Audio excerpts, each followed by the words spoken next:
Oke, assalamualaikum warahmatullahi wabarakatuh. Pejuang dolar di sini. Pada kesempatan kali ini saya ingin update tentang Binance Future. Kenapa saya ingin update tentang Binance Future? Karena sudah lama sekali saya tidak membuat video tentang Binance Future. Di sini saya memiliki dua open long terbuka di Cardano USDT Perpetual dan di Doge USDT Perpetual. Untuk Cardano kebetulan dalam posisi minus, padahal tadi siang sepertinya sudah profit. Dan untuk Doge USDT Perpetual tadi sudah profit 100% lebih. Tapi sayangnya sekarang sedang terjadi penurunan dan semakin turun, sangat-sangat cepat sekali turunnya. Bisa kalian perhatikan ya. 245, 44, 43, 44 dan semakin turun. Tadi sudah profit di 3,2 USDT-an.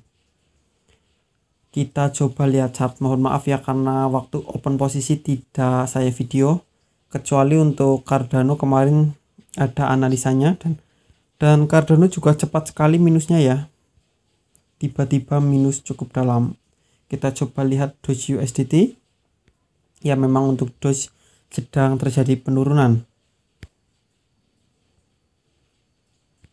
Kemarin saya analisa itu karena maksudnya kemarin saya open long itu karena posisi candlestick itu sudah berada di atas garis tengah pita Bollinger di time frame 1 hari. Setelah candlestick yang ini kan penutupan. Ini. Lalu di hari berikutnya di candlestick ini karena candlestick itu sudah di atas pita Bollinger, saya memberanikan diri untuk open long pada Doge USDT. Ada di sekitar tengah-tengah. Harga kemarin saya beli di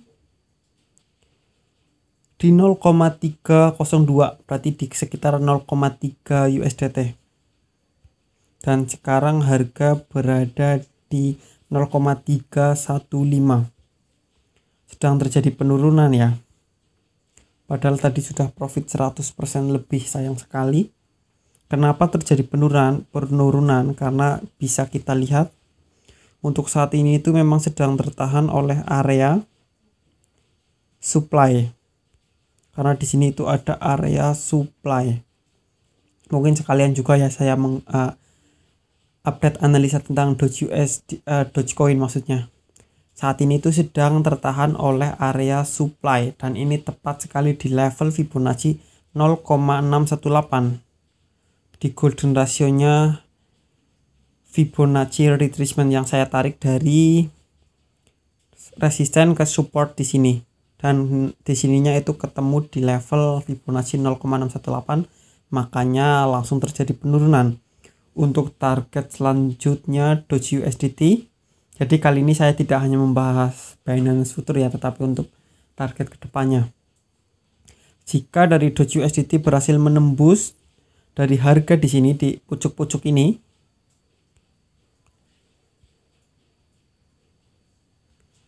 di pucuk-pucuk area ini, nanti ada kemungkinan Doge USDT ini atau Dogecoin ini berhasil naik kembali.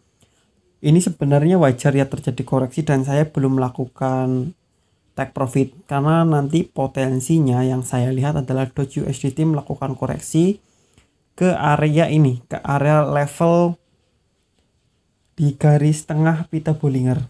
Jadi nanti ada potensi untuk Doge USDT itu turun ke area garis tengah pita Bollinger, baru dia ada potensi kenaikan.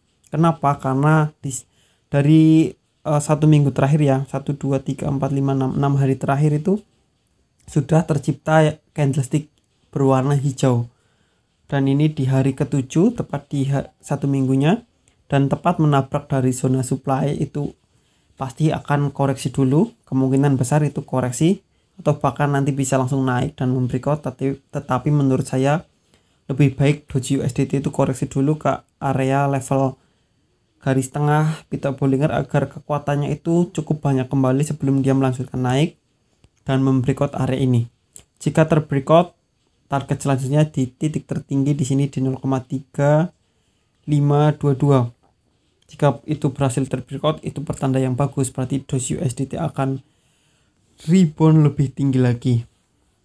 Selanjutnya kita coba lihat dari time frame 4 jam. Di sini tercipta sumbu yang sangat panjang ya. Di sini menciptakan resisten baru di 0,32095.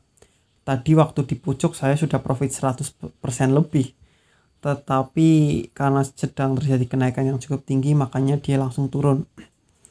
Dan kemarin ketika saya melakukan open posisi itu, candlestick kalau tidak salah itu di sekitar area ini.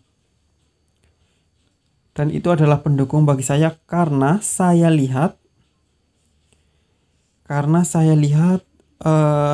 candlestick itu cenderung memantul di area garis tengah pita Bollinger, dan saya akhirnya memberanikan diri ketika terjadi koreksi. Saya memberanikan diri untuk melakukan open posisi buy. Saya open posisi itu ketika di area sinilah kurang lebih, atau bahkan lebih ke bawah lagi. Soalnya di sini tidak bisa menentukan harga-harga ya, tidak seperti di TradingView ataupun di Indodax. Intinya ya di sekitaran area ini karena terjadi pantulan oleh garis tengah pita Bollinger. Itu saja sebenarnya yang saya lihat, tidak ada yang lain. Hanya dari pita Bollinger sangat sederhana sekali. Karena banyak sekali pantulan. Dan ketika dia mulai naik, saya ambil peruntungan untuk open posisi long, dan open posisi saya itu sudah terbuka kurang lebih 2 hari. Semakin turun ya, sekarang profitnya hanya sekitar 77%. Tadi padahal sudah 3 USDT. Tidak masalah karena saya menggunakan margin yang cukup kecil.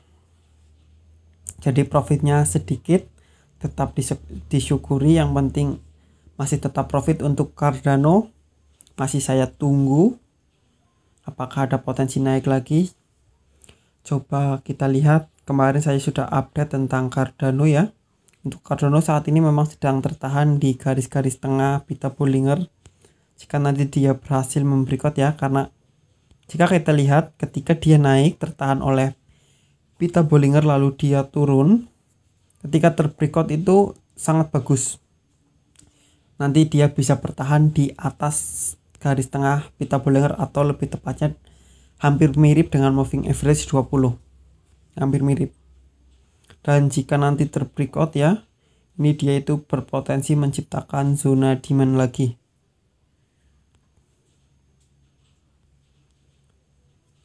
Zona rally base rally. Jadi kita tunggu saja. Saya tetap positive thinking untuk Cardano. Mungkin karena ada berita-berita yang kurang bagus dari Cardano tentang smart contract-nya, makanya membuat Cardano ini naiknya sangat pelan. Tetapi saya tetap yakin. Sudah berapa menit? Sudah 8 menit. Oke, mungkin cukup sampai di sini saja, sudah terlalu panjang. Hanya bacot-bacot saja ya, tidak ada analisa, tidak ada apa. Mohon maaf sekali karena saya ingin update saja bahwa saya masih bertrading di Binance Future. Karena akhir-akhir ini saya lebih sering update tentang analisa teknikal daripada update tentang Binance Future. Oke, pejuang dolar di sini. Sampai jumpa di video-video berikutnya. Wassalamualaikum warahmatullahi wabarakatuh.